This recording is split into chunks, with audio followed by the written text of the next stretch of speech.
ఓం నమః శివాయ. ఓం నమో నారాయణాయ. కర్మ నివారణ నరదృష్టి నివారణ కాల భైరవాయై నమో నమః. ఓం దిగంబరాయ విద్మహే అశ్వవాహనాయ ధీమహి తన్నో కాల భైరవ ప్రచోదయాతు. హరి ఓం.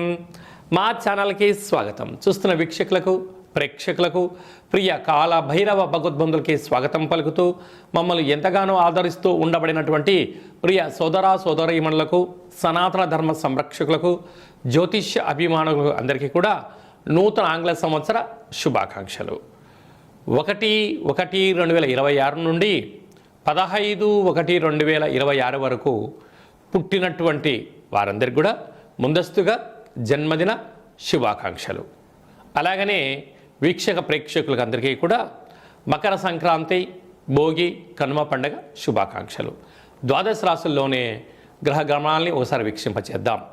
మిథున రాశిలో దేవగురు బృహస్పతి సంచార స్థితి, సింహరాశిలో కేతు సంచార స్థితి, ధనుసు రాశిలో చతుర్గ్రహ సంచార స్థితి, రవి, కుజ, బుధ, శుక్ర సంచార స్థితి, కుంభరాశిలో రాహు సంచార స్థితి, మీనరాశిలో శని సంచార స్థితిలో ద్వాదశ రాశుల్లో గ్రహ గమనాలు ఈ విధంగా ఉన్నాయి.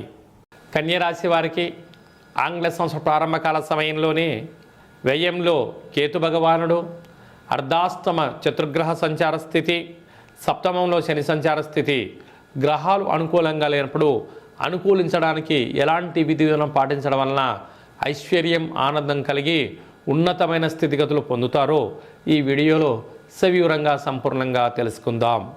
కన్యరాశిలో ఏ ఏ నక్షత్రాలు వస్తాయనగా ఉత్తరా నక్షత్రంలోని 2, 3, 4 పాదాలు, విశేషమైనటువంటి హస్తా నక్షత్రంలోని 4 పాదాలు, చిత్తా నక్షత్రంలోని 1, 2 పాదాలు కలిపితే కన్యరాశి.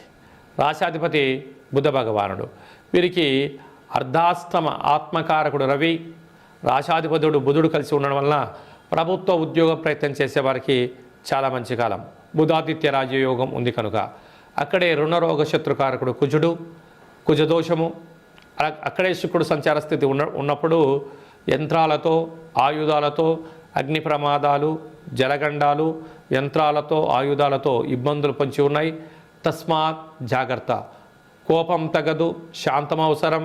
వీలైనంత వరకు మౌనం, ఏకాగ్రత, ఆసనంగా మీరు ఉండగలిగినట్లయితే ఆరోగ్యాన్ని కాపాడుకొని అనవసరమైన ఖర్చులు తగ్గించుకుంటారు. లేకపోతే పోలీస్ స్టేషన్లు, కోర్టు సమస్యలు, అనేక బాధలతో ఇబ్బంది పడే పరిస్థితి చాలా అధికంగా ఉంటుందని చెప్పి గమనించగలగాలి. 6వ స్థానంలో రాహు సంచారం చేయడం వల్ల బంధువులకు, మిత్రులకు, స్నేహితులకు దయచేసి అప్పులు ఇవ్వద్దు, అప్పులు తెచ్చుకోవద్దు. సప్తమంలో శని సంచార స్థితి ఉండడం వల్ల ప్రేమికుల మధ్య విభేదాలు, భార్యాభర్తల మధ్య ఆటంకాలు ఉండే పరిస్థితి చాలా అధికంగా ఉంది. రాజ్యస్థానంలో గురు సంచార స్థితి ఉండడం వల్ల వృత్తులలో, ఉద్యోగాలలో, వ్యాపారంలో పెనుమార్పు సంభవించబోతుంది. ప్రమోషన్స్, గృహ మార్పు, అలాగనే ఒక ప్రాంతం నుంచి ఇంకో ప్రాంతానికి ట్రాన్స్ఫర్ అయ్యే పరిస్థితి అధికంగా ఉంటుంది. వ్యయంలో కేతు సంచార స్థితి ఉండడం వలన భవిష్యత్తు వర్తమానాన్ని ఎప్పుడు కూడా దృష్టిలో పెట్టుకొని మీరు ప్రయాణం చేయగలిగితే చాలా సువర్ణపు యుగంగా ఉండగలగాలి.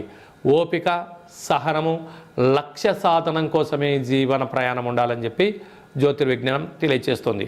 అదే కాకుండా ఈ పచ్చళ్ళు, ఆహార ఉత్పత్తులు, ఆహార సప్లై చేసేటువంటి వారందరూ, మార్కెటింగ్ రంగంలో ఉండబడిన వారు, సెల్ఫ్ ఎంప్లాయ్మెంటు, రాజకీయ వేత్తలకు, ప్రజలకు మధ్యలుగా ఉండబడిన వారు, రియల్ ఎస్టేట్ వ్యాపారస్తులకు చాలా జాగ్రత్తగా ఉండాలని చెప్పి జ్యోతిర్విజ్ఞానం తెలియజేస్తుంది.